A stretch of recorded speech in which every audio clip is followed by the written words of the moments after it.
So they contemplate His ayat. So you look at the ayah as a whole at least. And then as a larger sum, you look at the surah as a whole. And then by extension, you look at the Qur'an as a whole. So things have to be looked at in a conjoined sort of way. So I'd like to begin with the first remarkable phrase here, الرِّجَالُ قَوَّامُونَ عَلَى النِّسَاءِ. Men, a rough translation, men are maintainers over women.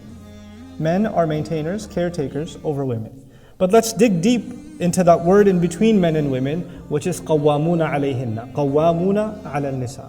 The word qawwam comes from the Arabic verb qama, to stand, but also means to commit, lazima, to take care of, to maintain, to be serious, to be committed to something. As a matter of fact, one of the names of Allah comes from this same origin. Allahu la ilaha illa huwa al-hayyul qayyum. Al-qayyum is actually related to the word al-qawwam. It's from the same origin. And so the first thing from an imani point of view, from a faith point of view, is we have to be careful in how to understand this word, because Allah chose this word to extract from it one of His own names. So if you are loose in the treatment of this word, you're dealing with something very sacred to begin with. In doing so, that's why someone who makes a lot of khubz, bread, is a khabbaz, a baker. Because they make it over and over again, they get very good at it. Okay? And so when names sound like that, like one of Allah's names is Ghaffar. Ghaffar suggests that Allah doesn't just forgive, He forgives repeatedly, over and over again. He does it. And that suggests, in some cases, even expertise. Qawwam here suggests that men continually express their care, their loyalty, their commitment. They renew it over and over again over women. That's the idea of qawwam. Someone who maintains, takes care of, shows loyalty, shows love, is actively involved over and over again. In other words, men don't get to be passive in their relationship with their women. It cannot be a passive relationship. It cannot be, she knows I love her. It can't be that. Oh, she knows I care. It can't be that. It needs to actually be expressed actively and repeatedly and constantly. And that's the first implication that is inside الرِّجَالُ قَوَّامُونَ عَلَى النِّسَاءِ. Now, to maintain, to commit, to take care of are very direct, immediate implications of qama. Actually, this is from the extended version of this verb comes aqama, from when we say iqamatus salah. It's from the same origin. The first thing I'd like to highlight is from the Arabic point of view, this word has nothing to do with authority. Izzah has to do with authority, Saytara has to do with authority, Sultan has to do with authority. There are several words in Arabic. Arabic is a very rich language. There are several words in Arabic that are available for what word? For what concept? Authority. Qama is not one of them. وَبِمَا أَنفَقُوا مِنْ أَمْوَالِهِمْ. The ba, they say lil-ibtida. One argument is lil-ibtida. What does that suggest? It means because the starting point of their relationship with their women is that they spend from their monies. The relationship with your spouse isn't, well, I pay the bills, I pay the rent, I'm paying the car insurance, I'm paying the cell phone, I'm paying for your shopping, I'm paying, so I don't have to do anything else. As if to say the starting point of it. Look, because on account of the fact that you're already spending from your monies, which is the original gesture, by the way, even that relationship of marriage began with mahar, it began with infaqul amwal. But that wasn't the end of the relationship, that was the beginning of the relationship. It actually ceremonially symbolized something. It symbolized that you're willing to spend even of hard-earned income on this person. And therefore, now that you've, and by the way, when you spend something on someone, or on something, then naturally you take care of it. And a fun problem, we get married and our parents and our siblings, they're our real family. This girl you married, you just did her a favor. And you and your family will continuously remind her that, I could have married anybody. My mother showed me 20 different proposals, and I went with you. So you just be grateful and live in the closet. You know your place. And now she sees with her own eyes, every time you earn something, every time there's a moment to celebrate, every time there's a joyous occasion, you treat those people as your real family and her as second class. She doesn't really belong. She's the object of criticism, ridicule, mockery, and even negligence. And this is very common in Muslim families. How in the world are we people of Qur'an? How can we recite ayat like these? You know, the first part of this ayah, we feel like Qur'an is, it's embarrassing, it's saying something politically incorrect. We don't even look in the mirror. Well, the first part of this ayah is putting us to shame. It's putting us in our place. وَبِمَا أَنفَقُوا مِنْ أَمْوَالِهِمْ.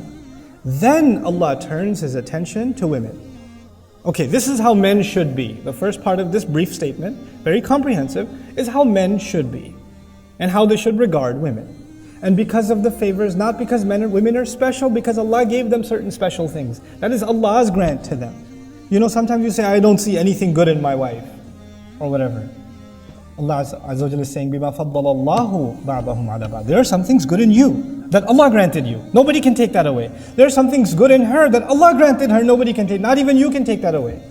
I felt the need to highlight this because I've had, I think, one too many conversations that have left me pretty shocked, even disgusted, where husbands not only refuse to spend on their wives, I mean, not even in the most minimal way. They'll even go to a restaurant. And I'm not talking about some uneducated people from some, in some, rural area somewhere. No. Those people are actually much better. We're talking about people who live in Dallas, man. We're talking about people that are educated, professional, well established. And they'll go to a restaurant with their wife and say, we're splitting the check. Or I didn't want to come here, you wanted to come here, you pay. Or we're going on a trip to Pakistan. You buy your own ticket.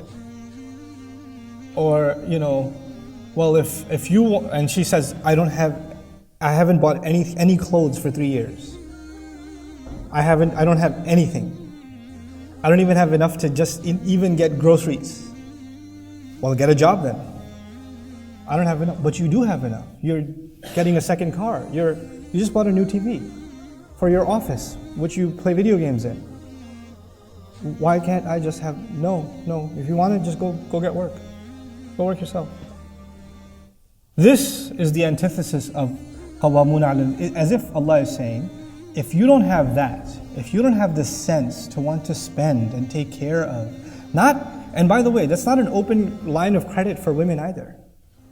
It's not like she spends whatever she wants or whatever. But you must take care of her needs at least and make her feel dignified. And actually, even if a woman has to come and beg and ask, and be humiliated to even ask for some financial assistance, this is an indication that you're no longer qawwam. You're not. وَبِمَا أَنفَقُوا مِنْ أَمْوَالِهِمْ is so beautifully spelled out, And what happens in many traditional cultures is, like there are cases, somebody complains, my husband doesn't pray. Every night he oversleeps. Why does he oversleep? Well, he works until 2, 3 in the morning. So he oversleeps. I can't stand it. He's such a hypocrite, etc., etc. That's not the kind of language you use for your husband. If he's not waking up for prayer, that crime that he's committing or sin that he's committing before Allah is also balanced by something. He's trying to provide for a family. He has no other way to make an income. He's a human being. He passes out. You go out of your way to try to wake him up lovingly, not giving him a lecture. You munafiq, wake up. You're going to burn in Jahannam. And if he doesn't wake up, you cover for his sin.